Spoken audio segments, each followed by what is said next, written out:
أما بعد فأعوذ بالله من الشيطان الرجيم بسم الله الرحمن الرحيم واتبعوا ما تتلو الشياطين على ملك سليمان وما كفر سليمان ولكن الشياطين كفروا يعلمون الناس السحر صدق اللہ العظیم۔ سورۃ البقرہ آیت نمبر 102 اور 103۔ سورہ بقرہ کے آغاز سے ہی ابتداءً دو طبقات کا ذکر ہوا، ایک اہل ایمان اور دوسرے کافر۔ اہل ایمان کی صفات کا بیان ہوا اور پھر اس کے بعد کفار کے انجام کا ذکر ہوا، پھر اس کے بعد ایک تیسرا طبقہ منافقین کا ایک پورا رکوع ان کے اوصاف اور ان کی خصلتوں کے بارے میں ذکر ہوا، پھر اس کے بعد اللہ تبارک و تعالیٰ نے مجموعی طور پر تمام گروہوں اور جماعتوں اور کل انسانیت کو خطاب فرما کر اپنی عبادت کی دعوت دی، اور پھر اس دعوت کے بعد اس پر آگے دلائل قائم فرمائے۔ دلائل تین طرح کے پورے قرآن میں بیان ہوئے ہیں۔ نمبر 1 دلائل آفاقیہ، یعنی اس سے مراد کائنات، کہ اللہ نے کائنات کو بطور دلیل کے ہمارے سامنے رکھا۔ دوسرا دلائل انفسیہ، یعنی ہر انسان کا نفس، اس کی جان، اس کا وجود ہی اللہ کے وجود پر بہت بڑی دلیل۔ اور تیسری دلائل آیات قرآنیہ، یعنی قرآن مجید کی آیات کو بطور دلیل پیش کیا۔ پھر اس کے بعد چونکہ سورہ بقرہ کا نزول ہجرت مدینہ کے فوراً بعد ابتدائی دور میں ہوا، اور اس میں زیادہ واسطہ آپ کا بنی اسرائیل سے پڑا مدینہ میں، تو اس لیے تقریباً پہلے 16 سے 18 رکوع سورہ بقرہ کے وہ بنی اسرائیل کے احوال پر مشتمل ہیں، کہ ان کی تاریخ، اللہ کے ان پر انعامات، اور آگے سے بنی اسرائیل کا رویہ، اور جو بھی ان کے اوصاف اللہ نے ذکر فرمائے، وہ در حقیقت میرے اور آپ کے لیے بھی دعوت فکر ہے کہ یہ وہ مسائل تھے جو بنی اسرائیل کے اندر موجود تھے، جس کی بنیاد پر ان کے ساتھ فلاں معاملات ہوئے، تو ہمیں ان معاملات کو چھوڑنا ہے اور ان رویوں سے اپنے آپ کو بچانا ہے۔ تو جہاں بنی اسرائیل میں بہت ساری برائیاں اور بہت سارے معاملات خلاف شریعت آ چکے تھے، تو اس میں ایک اور بہت بڑا معاملہ کہ یہودی جادو کے اندر ملوث ہو گئے۔ اصل میں جیسے کہ آیات کے اندر بھی تفصیل آ جائے گی، حضرت سلیمان علیہ السلام کے بارے میں یہود کا یہ خیال تھا کہ وہ جادوگر تھے، جبکہ اللہ کے نبی صلی اللہ علیہ وسلم نے تو ان کا نبی اور رسول ہونا بتایا۔ تو اس بات سے بڑے تعجب میں چلے گئے یہودی، کیونکہ سلیمان علیہ السلام کی حکومت، ان کا اقتدار، ان کا وہ جو تخت تھا، وہ ساری چیزیں عام عادت سے ہٹ کے تھیں۔ پھر آپ کا محل تیار کرنا، ملکہ بلقیس کو بلوانا، پھر راستے میں اینٹوں کے وہ کیا نام ہے اس کا فرش بنوانا، اس کے اوپر جانور کھڑے کرنا جو وہاں پر لید کر رہے۔ ملکہ بلقیس نے کچھ تحائف بھیجے تھے، اپنے اعتبار سے بڑے تحائف، لیکن جب وہ وفد سلیمان علیہ السلام کے دربار کے ابھی باہر ہی تھا، جب اس نے وہ جاہ و جلال اور شان و شوکت دیکھی، تو ان کو اندازہ ہوا کہ یہ تو کوئی بہت بڑا بادشاہ ہے۔ تو یہود نے سمجھا کہ وہ تو سارا معاملہ جادو کے زور پہ تھا، وہ تو جادوگر تھے۔ تو ان آیات میں یہود کے اس خیال کی تردید ہے کہ سلیمان علیہ السلام جادوگر نہیں تھے، چونکہ تاریخ میں وقت کا تعین تو نہیں ہے حق کتابوں کے اندر، البتہ اتنی بات ضرور لکھی ہے کہ بابل شہر، وہاں پر جادو کا بڑا زور ہو گیا ایک دور میں۔ اور جادو کی بنیادی وجہ اصل میں آپ صلی اللہ علیہ وسلم کی آمد سے قبل جنات اور شیاطین جو تھے وہ آسمان پہ جایا کرتے تھے، فرشتوں کی آپس کی گفتگو کو سننا، پھر بعض دفعہ فرشتے بتاتے کہ آئندہ دنوں میں کیا ہونے والا ہے، امور آگے منتقل ہوتے، تو کوئی نہ کوئی بات ان کو سمجھ آ جاتی، وہ فوراً آ کے جو کاہن ہوتے، ان کے عامل، ان تک وہ بات پہنچاتے، اور وہ کاہن کیا کرتے، اس کے ساتھ 8-10 باتیں ملا کر لوگوں کو بیان کر دیتے، ایک بات سچی ثابت ہو جاتی، تو اس طرح ان عاملین کا بڑا نام ہو گیا، لوگ ان کی بڑی عزت کرنے لگے۔ حتیٰ کہ جادو چونکہ ایک ایسی چیز ہے کہ جو عادت سے ہٹ کے ہوتی ہے، معجزہ بھی وہی ہوتا ہے جو عادت سے ہٹ کر ہو، تو لوگوں کو اشتباہ بھی ہونے لگا، تو لوگ جادوگروں کو بھی بڑی مقدس ہستیاں سمجھنے لگے کہ یہ بڑے مقدس لوگ ہوتے ہیں، تو وہ بہت سارا معاملہ وہاں پر ہوا۔ تو اس میں اللہ تبارک و تعالیٰ فرما رہے کہ جادو کا زور بڑھ گیا جب پتہ چلا سلیمان علیہ السلام کو کہ جب وہ جنات باتیں کاہنوں تک لے کر آتے، کاہن وہ باتیں لکھ لیتے، جو بھی چیز ان کی سمجھ میں آتی وہ لکھ لیتے۔ جب پتہ چلا سلیمان علیہ السلام کو تو ساری کتابیں جمع کر کے نا اپنے تخت کے نیچے دفن کرا دی تاکہ یہ معاملہ ختم ہو جائے۔ آپ کی وفات کے بعد پھر جنات، چونکہ ان کے لیے مسخر تھے، تو جنات کو پتہ تھا کہ اس کے نیچے کتابیں، تو جادوگروں کو ورغلا کر شیاطین اور جنات میں وہاں سے کتابیں نکلوا کر کہا جی کہ تم یہ جادو والا معاملہ کرو، اس سے یہ ہوگا، اس سے وہ اس کام کے اندر ملوث ہو گئے۔ اب لوگوں میں اس جادو کی وجہ سے غلط فہمی پھیلنے لگ گئی نبی اور رسول اور جادوگر کے درمیان، کیونکہ نبوت یا نبی اور رسول معجزہ دکھاتا، معجزہ بھی کیا ہوتا ہے؟ خلاف عادت کام۔ اب جادوگر بھی کیا کرتا؟ خلاف عادت کام۔ مثال کے طور پر ایک مثال ہے، موسیٰ علیہ السلام کے ہاتھ میں عصا ہے، وہ پھینکتے ہیں تو اژدہا بنتی ہے، لوگ دیکھ رہے ہیں۔ ان کے مقابلے میں جادوگر جو آئے تھے انہوں نے رسیاں اور لاٹھیاں پھینکی، لوگوں نے دیکھا کہ وہ چل پھر رہی ہیں، سانپ بن گئی ہیں۔ اب جادوگروں نے بھی ایک عمل کیا، لوگوں نے دیکھا، موسیٰ علیہ السلام نے بھی عمل کیا، لوگوں نے دیکھا، تو بظاہر کوئی فرق سمجھ نہیں آیا، تو لہٰذا وہ جادوگروں کے بارے میں بھی اعتقاد رکھنے لگ گئے کہ یہ بھی کوئی بڑی پہنچی ہستیاں ہیں، پہنچی ہوئی سرکار ہے، لہٰذا ان کے اعتقاد کے اندر بھی آنا چاہیے۔ تو پھر اس نظریے کی اصلاح کے لیے اللہ تبارک و تعالیٰ نے دو فرشتے اتارے، ہاروت اور ماروت۔ یہ دو فرشتے تھے کہ تم جاؤ اور جا کر لوگوں کے درمیان یہ فیصلہ کرو اور جادوگروں اور انبیاء کا فرق واضح کرو۔ اگرچہ یہ کام انبیاء سے بھی لیا جا سکتا تھا، لیکن چونکہ یہاں پر انبیاء خود بطور فریق کے تھے تو فیصلہ کے ثالث نے کرنا تھا۔ نبی خود اپنی چیز کو الگ کرتے تو وہ آپس میں مقابلے کی نوبت آ جاتی، تو اللہ نے فرشتوں کو بھیجا، ایک طرف جادوگر، ایک طرف انبیاء، درمیان میں حکم بنے، ثالث بنے، فیصل بنے وہ فرشتے، اور انہوں نے لوگوں سے کہا جی کہ آؤ ہم سے گفتگو کرو۔ اب لوگ آتے، وہ بھی جادو سکھاتے، لیکن وہ یہ لازمی کہا کرتے تھے ان سے کہ یہ بہت بڑی آزمائش ہے، بچ کے رہو، یہ آزمائش ہے، بچ کے رہو، پھر سکھا بھی دیتے۔ تو چونکہ جادو کے اندر معاملات بہت دور چلے جاتے ہیں، تو ان کی اصلاح کے لیے اللہ نے پھر ہاروت اور ماروت کو بھیجا، جنہوں نے جادو، معجزہ اور ایسے ہی جادوگر اور انبیاء، ان کے فرق کو واضح کیا، دونوں کی تفصیلات کو بیان کیا۔ پھر اس کے بعد اللہ تبارک و تعالیٰ کے امر سے فرشتے واپس اٹھا لیے گئے ہوں گے۔ بعض لوگوں سے یہ بات سننے میں آتی ہے، بعض کتابوں میں زہرہ، ایک عورت کا معاملہ جو آج ایک زہرہ ستارے کے نام سے ہے، کہ اس کی محبت میں فرشتوں کا مبتلا ہونا اور پتہ نہیں نہ جانے کیا اول فول، وہ سب جھوٹا من گھڑت قصہ کہانی ہے، اس کا حقیقت سے کوئی تعلق نہیں ہے، کیونکہ فرشتے انسانی جذبات سے خالی ہوتے ہیں، ان میں وہ جذبات ہیں ہی نہیں جو کس میں ہوتے ہیں؟ انسانوں میں۔ یہ تو انسانی خواہشات اور جذبات ہیں جو کہ فرشتوں میں نہیں ہوتے، لہٰذا یہ خام خواہ کی باتیں اس طرح کی پھیلائی گئی ہیں۔ تو بس جب تک اللہ کا امر ارادہ تھا، اللہ نے فرشتے بھیجے، انہوں نے لوگوں کی اصلاح کی، جب اللہ نے چاہا ہوگا تو واپس بلا لیا ہوگا۔ اب جادو کیا ہے اس کو سمجھیں کہ جادو کہتے ہیں ایک ایسا اثر کہ جس کا سبب مخفی ہو، جادو ایسا اثر کہ جس کا سبب کیا ہو؟ مخفی ہو۔ اب مثال کے طور پر عصا کو پھینکا، وہ اژدہا بن گیا۔ اب عصا کو اژدہا بنتے ہوئے دیکھا تو جا رہا ہے، اژدہا بنایا کس نے، یہ بنا کیسے، سبب معلوم نہیں ہے۔ تو ہر وہ اثر کہ جس کا سبب معلوم نہ ہو اس کو جادو کہتے ہیں۔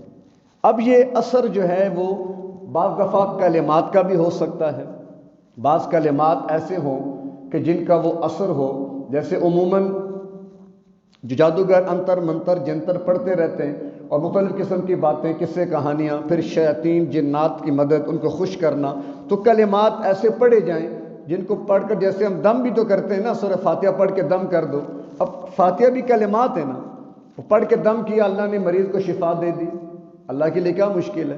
تو بعض دفعہ یہ اثرات کلمات کے ہوتے ہیں۔ پھر اسی طرح غیر محسوس چیزوں کے اثرات بھی ہوتے ہیں۔ غیر محسوس اثر تو نظر آ رہا ہے، وہ چیز جو اثر کر رہی ہے نظر نہیں آ رہی۔ مثال کے طور پر لوگ کہتے ہیں جی گھر میں بیٹھے بیٹھے کونے میں آگ لگ گئی، ہم نے کپڑے الماری سے نکالے تو وہ کٹے ہوئے تھے۔ اب یہ اسباب، یہ آثار ہیں کپڑوں کا کٹنا، گھر میں اچانک آگ کا لگ جانا۔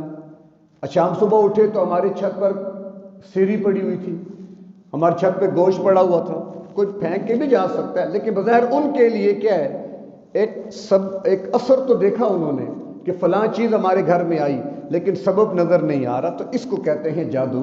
یعنی اثر تو نظر آئے لیکن اس کا سبب جو ہے وہ نظر نہ آئے۔ تو یہ تو لغوی اعتبار سے جادو کی تعریف ہے۔ البتہ اصطلاح شریعت کے اندر، اصطلاح شریعت میں جادو یا سحر کسے کہتے ہیں، تو اس حوالے سے علماء نے لکھا ہے کہ ایسا امر عجیب جس میں شیاطین کو خوش کر کے ان کی مدد لی جائے۔ جادو ایسا عجیب معاملہ کہ جس میں شیاطین کو خوش کر کے ان سے پھر مدد لی جائے، کیونکہ جنات اور شیاطین تو موجود ہیں، تو ان کو خوش کرنا۔ اب وہ کیسے ہوتا ہے؟ دو طرح سے، یا تو کلمات کے ذریعے، یعنی آپ نے ایسے کلمات ادا کیے جو ان سے آپ مدد مانگ رہے ہیں، ان کو اپنا مشکل کشا کہہ رہے ہیں، ان کو حاجت روا کہہ رہے ہیں کہ فلاں جن، فلاں شیطان، ابلیس تو میری مدد کر، تو میری مشکل کو حل کر، ان سے مدد، یہ کلمات کے ذریعے۔ اور بعض دفعہ برے افعال کے ذریعے بھی انہیں خوش کیا جاتا ہے۔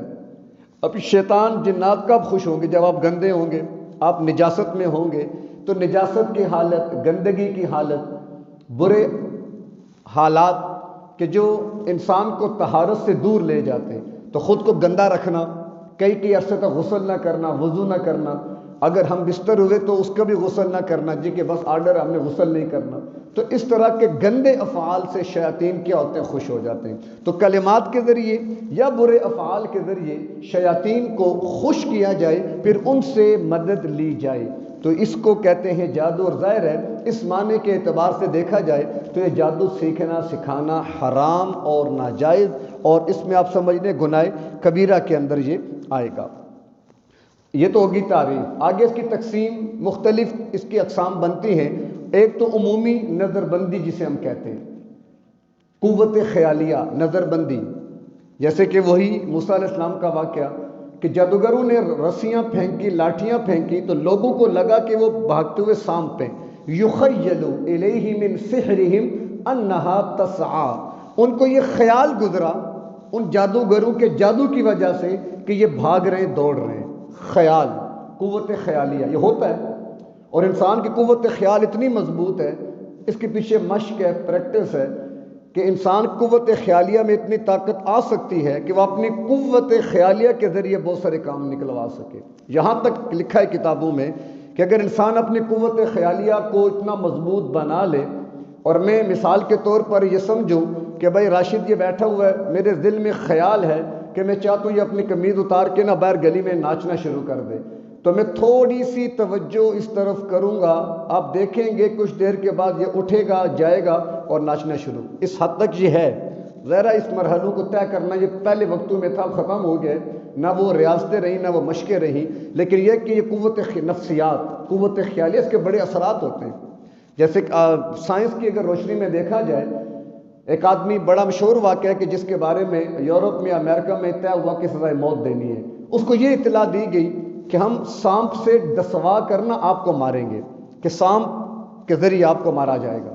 اب اس کی آنکھیں بند کی گئیں، ہاتھ پاؤں باندھے گئے، 2 کامن پنیں لائی گئیں، اور وہ پنیں نہ اس کو ایسے ماری گئی، 2 سے 3 منٹ نہیں گزرے وہ بندہ مر گیا، اور بعد میں جب اس کا ٹیسٹ لیا تو اس کا خون زہر میں بدل چکا تھا۔ اب دیکھنے والے دیکھ رہے ہیں کہ ہم نے سانپ نہ آیا نہ اس نے ڈسا، 2 پنیں تھی اس کو ماری۔ اب چونکہ اس کی قوت خیالیہ، خیال اتنا مضبوط ہو چکا تھا، اس کو یقین ہو گیا نا کہ مجھے سانپ ہی سے مروایا جائے گا۔ جب اس کو وہ چبھی سوئیاں، اس نے خیال کیا کہ مجھ کو سانپ ڈس گیا، لہٰذا اس خیال نے کتنا اثر کیا کہ وہ 2-3 منٹ میں مر بھی گیا اور اس کا خون بھی زہر میں بدل چکا تھا۔ یہ قوت خیالیہ، نفسیات، جسے ماہر نفسیات کے پاس بیٹھے وہ آپ کو بتائے گا کہ نفسیات کیا چیز ہوتی ہے۔ نفسیات کے ذریعے لوگ کتنے کتنے مسائل کو حل کر لیتے ہیں، کیونکہ اس میں بہت بڑی قوت ہوتی ہے۔ تو بہرکیف یہ بھی جادو کے قسم میں آ سکتی ہے کہ قوت خیالیہ، نظر بندی، کہ لوگ سمجھ کچھ اور رہے حالانکہ حقیقت میں کچھ اور ہے۔ اور بعض نظر بندی وہ بھی ہوتی ہے، بعض نظر بندی وہ بھی ہوتی ہے کہ جس میں شیطان جو ہوتے ہیں نا ان کا اثر ہوتا ہے۔ بعض نظر بندیاں ایسی ہوتی ہیں جن میں شیطان کا بھی اثر شامل ہوتا ہے، وہی بات کہ ان کو خوش کرنے کے لیے ان کی مدد کو حاصل کیا جائے۔ اور سحر کی ایک تیسری قسم یہ بھی ہے کہ شے کی حقیقت بدل جائے، اگرچہ اس میں بعض فلاسفہ، متکلمین، محققین، ان لوگوں کا اختلاف ہے کہ شے کی حقیقت کیسے بدل سکتی ہے، لیکن چونکہ ظاہر ہے یہ امکان عقلی کے قریب ہے، اس میں امتناع نہیں ہے، یعنی یہ ناممکنات میں سے نہیں ہے۔ یہ بات ہو سکتی ہے کہ جسم پتھر بن جائے، ہو سکتا ہے، ہوا بھی ہے ایسا۔ اور اس پر وہ حضرت کعب احبار رضی اللہ تعالی عنہ جو پہلے غالباً یہود تھے، پھر اللہ نے ان کو اسلام کی دولت عطا فرمائی، وہ کہا کرتے تھے، بڑی مشہور حدیث ہے ان کی، کہ کچھ کلمات ہیں جو میں پڑھا کرتا ہوں، اگر وہ کلمات میں نہ پڑھتا تو یہود مجھے گدھا بنا دیتے۔ تو ظاہر ہے یہ کیا ہے؟ حقیقت کا بدل جانا۔ تو بعض علماء نے لکھا ہے کہ یہ ممکن ہے کہ شے کی حقیقت بدل جائے۔ تو یہ جادو کے ضمن میں چیزیں ہیں۔ آگے جو بنیادی مقصد تھا ان آیات کے اتارنے کا وہ تھا سحر اور معجزہ، ان کے درمیان فرق کرنا، تاکہ لوگ دھوکے میں نہ پڑیں اور جادوگروں کے پیچھے لگ کے اپنی عاقبت نہ خراب کر دیں۔ تو اس میں موٹی سی بات یہ ہے، معجزہ اور جادو میں فرق، کیونکہ بظاہر اسباب میں، انجام کار میں، طریقہ کار میں ایک جیسے ہوتے ہیں دونوں، لیکن ظاہر حقیقت تو بڑی مختلف ہے۔ مختلف حقیقت اس بنیاد پر ہے کہ جادو جو ہوتا ہے وہ اسباب طبیعیہ کے تابع ہوتا ہے۔ آپ کوئی سبب اختیار کریں گے تو وہ شے وجود میں آئے گی، خواہ وہ سبب کلمات ہیں، خواہ وہ کوئی آپ کا کوئی بھی کسی قسم کا عمل ہے، اس عمل کی بنیاد پر وہ معاملہ ہوگا۔ جبکہ معجزہ اسباب طبیعیہ کے تابع نہیں ہوتا، وہ براہ راست اللہ کا فعل ہوتا ہے، وہ براہ راست اللہ کا فعل۔ تب بھی عوام کے لیے مشکل ہے اس کو سمجھنا کہ اب اسباب طبیعیہ کی تلاش کون کرے گا؟ جادوگروں نے رسیاں پھینکی، وہ دوڑ پڑی، عوام کے سامنے آ گیا۔ موسیٰ علیہ السلام نے عصا پھینکی، وہ اژدہا بن گیا، عوام کے سامنے آ گیا۔ عوام کیسے فرق کرے کہ ابھی جادو ہے یہ معجزہ ہے؟ تو اس میں پھر یہ بات لکھی گئی ہے کہ جادو ایسے لوگوں سے ہوتا ہے کہ جو عموماً گندے ہوتے ہیں، غیر اخلاقی حرکات کے عادی ہوتے ہیں، غلاظت اور نجاست میں رہتے ہیں، گندگی میں رہتے ہیں، کیونکہ انہی کا جادو زیادہ چلتا ہے جو جتنے زیادہ گندے۔ کیوں؟ نجاست، غلاظت، گندگی یہ شیطان کے مرغوب چیزیں ہیں، تو جو اس بنیاد پر جا کر شیطان کو راضی کرے گا اس سے شیطان زیادہ خوش ہوتا ہے، اس کے پھر کام بھی کرتا ہے۔ جبکہ معجزہ ایسی شخصیات سے ظاہر ہوتا ہے جو اپنی شرافت میں، اپنی طہارت میں، اپنی عزت آبرو میں بہت اعلیٰ درجے کے ہوتے ہیں، جو پوری قوم میں ایک نمونہ ہوتے ہیں۔ تو گویا کہ سمجھ آ گئی کہ جادو ایسے لوگوں کے ہاتھوں سے ظاہر ہوگا کہ جن کا کوئی ماضی نہیں ہے، جو گندے مندے، غلاظت، نجاست میں لتھڑے ہوئے ہوتے ہیں۔ اس کے مقابلے میں معجزہ ایسی شخصیات سے ظاہر ہوتا ہے جو انبیاء ہوتے ہیں، پاک صاف، طہارت، با اخلاق، با کردار۔ تو وہاں سے جا کر ہم فرق معلوم کر سکتے ہیں۔ اور آخری بات احکام شرعیہ جادو کے بارے میں، کیونکہ آج کل ہمارے معاشرے میں بھی کیا ہے، 2 ہفتے دکان چلی، تیسرے ہفتے کام رک گیا، کسی نے جادو کر دیا، اولاد نہیں ہو رہی، کسی نے جادو کر دیا، اچھا کاروبار ٹھپ ہو گیا، بھائی کسی نے جادو، چلو جی عاملین کی تلاش کرو۔ اب عاملین کے پاس جاتے ہیں، چیک کر کے بتائیں جی کیا مسئلہ ہے، اولاد نہیں ہو رہی، کاروبار نہیں چل رہا۔ پھر ہم اکثر اشتہار بھی دیکھتے ہیں، کاروبار کی بندش اور رشتوں کی بندش دور، فلانا بابا فلانا بابا فلانا بابا، بہرکیف اللہ حفاظت فرمائے۔ تو اس میں شرعی مسئلہ سمجھ لیں کہ جہاں تک تعلق موجودہ، چونکہ ہم تو موجودہ دور کی بات کریں گے، آج کل جادو تو نہیں ہے، اتنا ذہن میں رکھیں، یہود آج بھی جادو کر رہے ہیں۔ ایک جماعت قبالہ کے نام سے یہود کی آج بھی موجود ہے، جس میں بہت عرصہ پہلے یہ سب سامنے خبر آئی تھی کہ تقریباً 40 پوری دنیا کے بڑے جادوگر ہیں جو اس وقت وہاں اسرائیل میں موجود ہیں، جو تسخیر اذہان کا عمل کر رہے ہیں۔ تمام حکمران، عوام، ان کے ذہنوں کو اپنے گرفت میں لینا۔ جیسے ہمارے جتنے حکمران ہیں پوری دنیا کے آپ دیکھ لیں، وہ سارے کے سارے لٹو بن چکے ہیں۔ اکثر حکمرانوں کے بارے میں پتہ چلتا ہے جنہیں مار دیا گیا، یعنی جو ان کے جادو کے اثر میں نہ آ سکے اس کو مار دیتے ہیں، جو جادو کے اثر میں آ جائے اس کو اپنی مرضی سے وہ استعمال کر لیتے ہیں۔ تو 40 جادوگروں پر مشتمل ایک جماعت، اور ہر جادوگر کے انڈر تقریباً 400 جادوگر مزید کام کر رہے ہیں۔ تو اس وقت عالم یہود کا جادو بڑی تیزی سے اثر کر رہا ہے۔ پھر آپ نے کچھ علامات، مثال کے طور پر یہ ایک علامت عموماً آپ دیکھتے ہوں گے، اسی طرح ایک یہ والا ایک علامت ہے نشان، یہ آپ اکثر دیکھتے ہوں گے۔ پھر اسی طرح یہ والا بھی ہو گیا، یہ والا، اور پھر اس کے علاوہ آپ دیکھتے ہیں کھوپڑی جس کے ساتھ دو ایسے ہڈیاں ہوتی ہیں، شرٹس کے اوپر موٹر سائیکلوں کے پیچھے نوجوانوں نے بنائی ہوتی ہیں۔ تو یہ سارے جو چیزیں ہیں، ایسے سینگ بھی آپ دیکھ لیں، جلتے ہوئے سینگ بھی اب مارکیٹ میں آ گئے ہیں۔ یہ وہ چیزیں اور علامات ہیں کہ جن پر باقاعدہ کام ہوا ہے، پڑھائی ہوئی ہے، جادو ہوا ہے۔ اب وہ نشانات جہاں جہاں بھی جائیں گے اپنے اثرات ہوں گے۔ جیسے مثال کے طور پر تعویذ بچوں کے گلوں میں ڈالا جاتا ہے، اب بڑے تو سبق قرآن کا پڑھ لیتے ہیں نا، ان کو تو ہم آیات پڑھنے کے لیے دیتے ہیں کہ تم پڑھو، جبکہ چھوٹے بچے تو قرآن نہیں پڑھ سکتے، تو وہ آیات لکھ کر گلے میں ڈال دی جاتی ہیں۔ پھر کیا ہوتا ہے؟ ان کے اثرات ہوتے ہیں۔ ایسے ہی ایک خط ہے حضرت ابو دجانہ رضی اللہ تعالیٰ عنہ غالباً، جو جنات کی وجہ سے بڑے پریشان رہتے تھے، تو آپ صلی اللہ علیہ وسلم نے خط لکھا تھا جنات کے نام اور کہا تھا اپنے سرانے کے نیچے رکھ لینا۔ آج بھی وہ خط موجود ہے، آج بھی جو اچھے صحیح عاملین ہیں وہ خط دیتے ہیں اپنے گھروں میں لگا لو، وہ لگا ہوا ہے نا، اب اس کے اثرات ہیں، اس کی تاثیر ہے، تو اثرات ہوتے ہیں چیزوں کے۔ تو آج ہمارے ہاں اس قسم کے بہت سارے، اب ایک نئی کھوپڑی آئی ہے آج کل کہ جو کھوپڑی بنی ہے اور ایسے اس کے دانت بنے ہوئے ہیں، اس طرح آگے سے نیچے نکلے ہوئے ہیں۔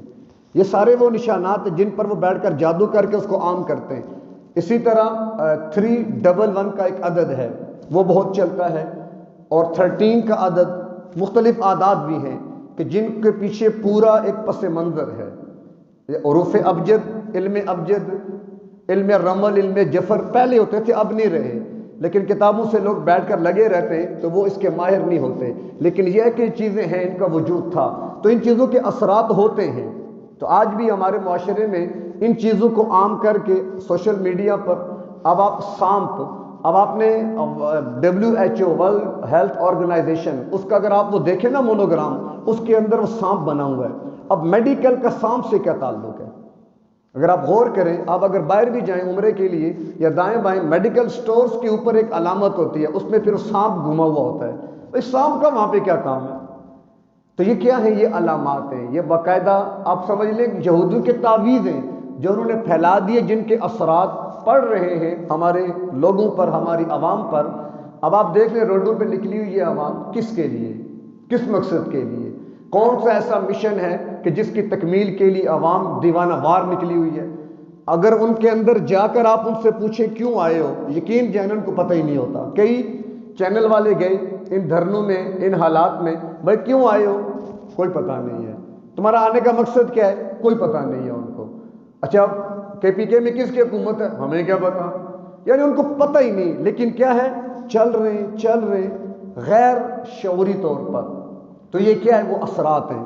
چونکہ ہمارے ہاں اللہ معاف فرمائے روحانیت کی کمی ہے، اصل میں اس کا مقابلہ ہوتا ہے روحانیت کے ساتھ۔ جتنی آپ کی روحانیت مضبوط ہوگی، یہ چیزیں آپ پہ اثر انداز نہیں ہوتی۔ علماء کیوں فرماتے ہیں، تبلیغی حضرات کیوں ترغیب دیتے ہیں کہ فجر کے بعد تیسرا کلمہ یہ تو ہر بندے کو روزانہ پڑھنا چاہیے۔ اللہ کے نبی صلی اللہ علیہ وسلم کا فرمان، آخری وقت جب دجال آئے گا تو تمام چیزوں پر، اجناس پر قابض ہو جائے گا، کھانے کو نہیں ملے گا۔ صحابہ نے عرض کی تو مسلمان ان کی خوراک کیا ہوگی؟ تو اللہ کے نبی نے فرمایا سبحان اللہ، الحمدللہ، لا الہ الا اللہ، اللہ اکبر۔ وہ تسبیحات پڑھیں گے، ان کی بھوک مٹے گی۔ تو یہ اشارہ تھا، اس لیے علماء نے لکھا ہے کہ اب ظاہر دجال کے آنے سے پہلے دجل پھیلے گا۔ یہ علامات ہیں، دجال کے آنے سے پہلے دجل، دھوکہ، فریب عام ہو جائے گا۔ جب دیکھ لیں دجل کتنا عام ہے، دھوکہ کتنا عام ہے۔ دکاندار، ریڑی والے دکھاتے کچھ ہیں اور دیتے کچھ ہیں، کتنا عام ہے یہ معاملہ۔ اب عوام نکلی ہے روڈوں پر، پہلے سے پوچھے کیوں نکلے ہو؟ کوئی پتہ نہیں۔ آخری سے پوچھے کیا کر رہے ہو؟ کوئی پتہ نہیں۔ کب تک رکو گے؟ کوئی پتہ نہیں۔ ہوگا کیا؟ ہفتہ 2 ہفتے بیٹھے رہیں گے، ساتھ ہی جی مذاکرات ہو گئے، چلو جی گھر جاؤ۔ کیا پایا، کیا کھویا، کیوں آئے، کیوں گئے، کوئی پتہ نہیں۔ یہ کیا ہے؟ یہ مسمرزیم، قوت خیالی اور جادو کے اثرات جنہوں نے ہماری عقلوں کو معاف کر دیا، پتہ ہی نہیں چلتا، ہم بے بس ہو کر چل پڑتے ہیں وہ جادو کے اثر کی وجہ سے۔ تو اس لیے یہاں پر اس کی تردید ہے، تردید اس معنی میں کہ یہ شیطانی کام ہے۔ اور آج بھی ذرا یہود شیطان ہی ہے نا سارے، وہ جادو کے زور پہ اب کام کر رہے ہیں سارے، جادو کے زور پہ، بڑی اس میں ڈیٹیل ہے۔ اور شاہ فہد تھا کہ وہ اس کا بھائی تھا جس کے مروانے میں اس کے بھتیجے کا کردار تھا، اس کے اوپر بھی یہودن عورت کے ذریعے جادو ڈالا گیا تھا اور اس کے عشق میں پھنسا کے اس نے اس سے یہ کام کروا لیا تھا۔ اس حد تک معاملات چلے جاتے ہیں۔ آج آپ دیکھ لیں حکومتوں کا بننا ٹوٹنا یہ کیا ہے؟ یہ سب جادو ہے۔ روحانیت ہے کوئی نہیں، نمازوں کا پتہ کوئی نہیں۔ ہمارے حکمران تو پتہ ہی ہے آپ کو، جن کو نہ سورہ اخلاص آتی ہے نہ جن کو نماز آتی ہے، نماز کے طریقے نہیں پتہ، اب وہ ان کا مقابلہ کیسے کریں گے؟ وہ تو پہلے ہی سو کے کھلاڑی بنے ہوئے ہیں۔ تو جتنی زیادہ روحانیت ہوگی ان اثرات کا مقابلہ ہو سکے گا، اور روحانیت کمزور ہوگی تو یہ ہمیں کھا جائیں گے اسی طرح ہی۔ تو بہرکہ بات خیر دور نکل گئی۔ تو ان آیات میں اس بات کی تردید ہے کہ سلیمان علیہ السلام جادوگر نہیں ہے، کیونکہ جادو کرنا شیاطین کا کام ہے اور سلیمان علیہ السلام تو اللہ کے نبی ہیں۔ البتہ چونکہ ایک سسٹم ہے، جادو چلا آیا، آج بھی موجود ہے، لیکن آج کے دور میں عاملین 100 میں سے کوئی ایک میں کہتا ہوں ٹھیک ہوگا، 99 آپ سمجھ لیں کہ وہ ایسے ہی خام خواہ عوام کے جان اور مال اور عزت سے کھیل رہے ہیں۔ کتنے کیس پکڑے گئے، کتنے عامل پکڑے گئے، کتنی عورتوں کے تو کہتے ہیں مت ماری ہوتی ہے نا، پتہ چل جائے کہ فلاں کوئی عامل بابا بیٹھ گیا تو عورتوں کا رش پڑ جاتا ہے وہاں پر، اور مردوں کو بھی احساس نہیں ہوتا، ٹھیک ہے بھائی جاؤ کچھ ملتا ہے تو لے آؤ، پھر وہ کیا ملتا ہے کیا لاتی ہیں اللہ کی پناہ اس سے۔ تو کسی عامل کے پاس جانے کی ضرورت نہیں، قرآن سب سے بہترین چیز ہے۔ قرآن سے تعلق مضبوط رکھیں، ٹھیک ہے جیسے جسمانی امراض ہیں تو روحانی امراض بھی ہوتے ہیں، لیکن تلاش کر کے اللہ کے ولیوں کو واقعی جو نیک ہو پتہ چل جاتا ہے، چہرے بتا دیا کرتے ہیں کہ بھائی کون کتنے پانی میں کتنا باہر ہے۔ آج کل آرٹیفیشل تو بہت سارے بنے ہوئے ہیں نا، لیکن یہ ہے کہ صحیح لوگ۔ اب اس میں شرعی احکام کیا ہیں تعویذ کے حوالے سے، باقی معاملات میں وہ تمام دم یا وہ تعویذ کہ جو قرآن و سنت کی بنیاد پر ہوں وہ جائز ہیں، وہ درست ہیں۔ بعض لوگ تعویذ کے لٹکانے کو شرک قرار دیتے ہیں، ٹھیک ہے شرک اس معنی میں کہ جب تعویذ کو مؤثر حقیقی سمجھا جائے گا تو وہ لا محالہ شرک ہے، لیکن بغرض علاج ہوگا تو وہ شرک نہیں ہے۔ ہم نے پیناڈول کی گولی لی، ہماری طبیعت ٹھیک ہو گئی، اور ایک ہم نے قرآن کی آیت لکھ کر گلے میں ڈالی۔ پیناڈول کی گولی پر تو یقین ہے، اس پہ کوئی اعتراض نہیں، لیکن قرآن کی آیت پہ اعتراض ہو رہا ہے جی کہ یہ کیوں ڈال دیا؟ تو یہ نافہمی کی وجہ سے ہے۔ جائز طریقے سے جائز عمل ہو اس میں کوئی ممانعت نہیں ہے۔ ایسا تعویذ کہ جس کی عبارت صاف اور واضح ہو، پڑھی جا سکتی ہو، وہ تعویذ درست ہے۔ ایسا تعویذ کہ جس کی عبارت نہ پڑھی جا سکے، وہ کوکلے موکلے سے ہوں، تو وہ تعویذ کیا ہے؟ جائز نہیں ہے، حرام ہے۔ اسی طرح وہ دم کہ جس میں شیاطین یا اللہ کے غیر سے مدد طلب کی جا رہی ہے کہ فلانے تو مدد کر، فلانے تو مدد کر، وہ بھی حرام اور ناجائز۔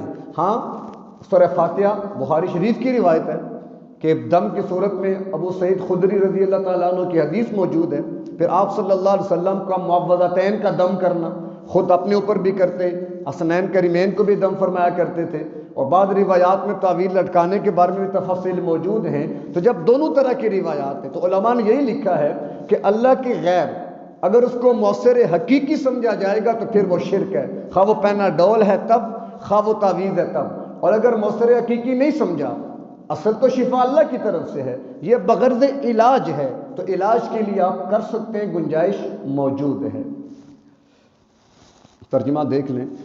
وَاتَّبَعُوا، اور بنی اسرائیل یہودیوں نے پیروی کی، ما اس چیز کی یا اس علم کی، تتلو الشیاطین جو پڑھتے تھے شیطان، علی ملک سلیمان علیہ السلام کے دور حکومت میں، وما کفر سلیمان، کفر نہیں کیا سلیمان علیہ السلام نے۔ یہود کہتے تھے وہ تو جادوگر تھے، وہ یہ تھے، وہ تھے، وما کفر سلیمان، سلیمان علیہ السلام نے کفر نہیں کیا، ولکن الشیاطین کفروا، وہ شیطان تھے جو کفر کیا کرتے تھے، یعلمون الناس السحر، وہ سکھاتے تھے لوگوں کو جادو، وما انزل، اور اس علم کی پیروی کرتے تھے یہودی جو اتارا گیا علی الملکین، دو فرشتوں پر، ببابل، بابل شہر میں، ہاروت و ماروت، یعنی ہاروت اور ماروت، وما یعلمان، وہ دونوں نہیں سکھاتے تھے، من احد، کسی ایک کو، حتی یقولا، جب تک کہ یہ نہ کہہ دیں، انما نحن فتنہ،